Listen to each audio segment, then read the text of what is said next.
Hello बंधुসকল আপোনালোকে চাই আছে এডুকেটৰ প্লাস আৰু মই ফাৰুকে স্বাগতম জনাইছো আজিৰ ভিডিঅ'টোলৈ। বন্ধুসকল আজিৰ ভিডিঅ'টোত আমি বহু দিনৰ মূৰত এটি গুৰুত্বপূৰ্ণ টপিকস লৈ আহিছো যেটো আছিল অসমত এনআইএছ ডিএলএড উত্তীৰ্ণ প্ৰাৰ্থীসকলৰ যি কেছ আছিল হাইকোৰ্টত এই প্ৰাৰ্থীসকলে যি কেছ ৰুজু কৰিছিল মিৰ্গেন কলিতা আৰু 62 অৰ্থাৎ টোটাল 63 জনে যি কেছ ৰুজু কৰিছিল হাইকোৰ্টত এই সন্দৰ্ভত যোৱা 3 তাৰিখ অৰ্থাৎ 3 তাৰিখত এটা অৰ্ডাৰ কপি আহিছে এই হাইকোৰ্টৰ ফালৰ পৰা এই অৰ্ডাৰ কপিত আসলতে কি উল্লেখ কৰা হৈছে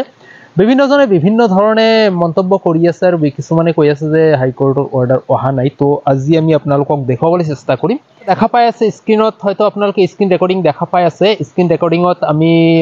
যেটো নোটিফিকেশন দেখুৱাই আছো অৰ্থাৎ এটো আহিছে হাইকোৰ্টৰ ফালৰ পৰা এটা অৰ্ডাৰ কপি আহিছে ইয়াতে আপোনালোকে মিৰ্গেন কলিতা আৰু 63 তো হবিকে এইটো ভিডিওত জানাম যদি প্ৰথমৰ পৰা লাষ্ট লৈ চাই ভিডিওটো নিশ্চয় কথাখিনি গম পাব চেনেলটো নতুনকৈ আহিলে নিশ্চয় সাবস্ক্ৰাইব কৰি ৰাখিব কাৰণ শিক্ষামূলক চাকৰি সম্বন্ধীয় আৰু বিভিন্ন আউটৰিক চেনেলৰ জৰিয়তে আপোনালোকৰ মাজলৈ তুলি ধৰাৰ চেষ্টা কৰা হয় তো আহক আজিৰ মূল বিষয়টো লৈ তো ইয়াতে চাব আমি আপোনালোকক প্ৰথমতে ডেটটো দেখাবলৈ চেষ্টা কৰিম স্ক্ৰিনত দেখা পাই আছে আপোনালোকে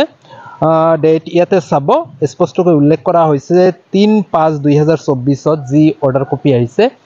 তো আমি ইয়াতে দেখাই আছো 3/5/2024 ত অৰ্ডাৰ কপিটো আহিছে ইয়াত উল্লেখ কৰিছে অৰ্থাৎ এই অৰ্ডাৰ কপিটোত আসলতে কি উল্লেখ কৰা হৈছে তো যেটো 2023 চনৰ ডিসেম্বৰ মাহত পাবলিশ হৈছিল এলপি আৰু ইউপি ৰিক্ৰুটমেন্ট প্ৰচেছৰ বাবে যে শিক্ষক নিযুক্তিৰ যে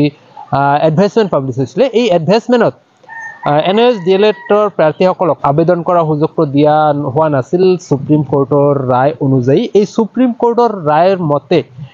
যি নিৰ্দেশনা আহিছিল সেই মতে আমাৰ অসমতো কাৰ্যকৰী কৰা হৈছিল যে ডিএলএড এনএছৰ অধীনত যিসকলে কৰিছে তেখেতসকলক আবেদন কৰাৰ সুযোগ দিয়া নহব সেই সন্দৰ্ভতে এই প্ৰাৰ্থীসকলে কেছ কৰিছিল গুৱাহাটী হাইকোৰ্টত আৰু এই গুৱাহাটী হাইকোৰ্টৰ কেছৰ যেটো অৰ্ডাৰ কপি আছিল ইতিমধ্যে 9/2/2024 অৰ্থাৎ 9/2/2024 ত এটা অৰ্ডাৰ কপি দিছিল যে এই প্ৰাৰ্থীসকলক অফলাইন যোগে আবেদন কৰিব দিব লাগে 12 ফেব্ৰুৱাৰীৰ আগতে এই প্ৰাৰ্থীসকলে কি কৰিছিল অফলাইন যোগে আবেদন কৰিছিল তো এই প্ৰাৰ্থীসকলৰ সন্দৰ্ভতে আহিছে এই নোটিফিকেশনটোত উল্লেখ কৰিছে যে ইতিমধ্যে এই প্ৰাৰ্থীসকলে অফলাইন যোগে আবেদন কৰিছে অৰ্থাৎ যি 63 জন প্ৰাৰ্থীয়ে আবেদন কৰিছে এই 63 জন প্ৰাৰ্থীক যদি ইহতৰ যেটো কাট অফ মাৰ্কে যদি ঢুকি পায় তেনেহলে এই প্ৰাৰ্থীসকলে মেৰিট লিষ্টত অন্তৰ্ভুক্ত কৰা হ'ব কিন্তু তেখেতসকলক এপইন্টমেন্ট দিয়া নহব কাৰণ এপইন্টমেন্ট কেতিয়া হ'ব যেতিয়ালৈকে হাইকোৰ্টৰ পৰা তেনেকুৱা ধৰণৰ ফাইনাল জাজমেন্ট নাহে যদি ফাইনাল জাজমেন্টত এই প্ৰাৰ্থীসকলৰ পক্ষে ৰায় আহে তেতিয়াহলে প্ৰাৰ্থীসকলক দিয়া হ'ব এপইন্টমেন্ট আৰু যদি ফাইনাল জাজমেন্টত কি হয় তাৰ ওপৰত মেইনলি ডিপেন্ড কৰিব কথাটো হল যে এই প্ৰাৰ্থীসকলে যদি কাট অফে ঢুকি পায় তেনেহলে কিন্তু এই প্ৰাৰ্থীসকলৰ যিখিনি মেৰিট লিষ্টত নামখিনি এখেতসকলৰ আহি যাব আৰু এখেতসকলে কিন্তু পোষ্টটো হোল্ড কৰি ৰাখিব তাৰমানে কথাটো হল যে যদি এই অৰ্ডাৰ কপিৰ দ্বাৰা এইখিনি কথাই ক'ব বিচৰা হৈছে যে যদি এই প্ৰাৰ্থীসকলৰ মাৰ্কে মানে মেৰিট লিষ্টে ঢুকি পায় তেনেহলে এখেতসকলৰ নাম ফাইনাল মেৰিট লিষ্টত আহিব কিন্তু এপইন্টমেন্ট কেতিয়ালৈকে নহব যেতিয়ালৈকে হাইকোৰ্টৰ ফালৰ পৰা তেনেকুৱা ধৰণৰ ফাইনাল ৰিজাল্ট নাহিব বা ফাইনাল যেটো জাজমেন্ট সেই ফাইনাল জাজমেন্টটো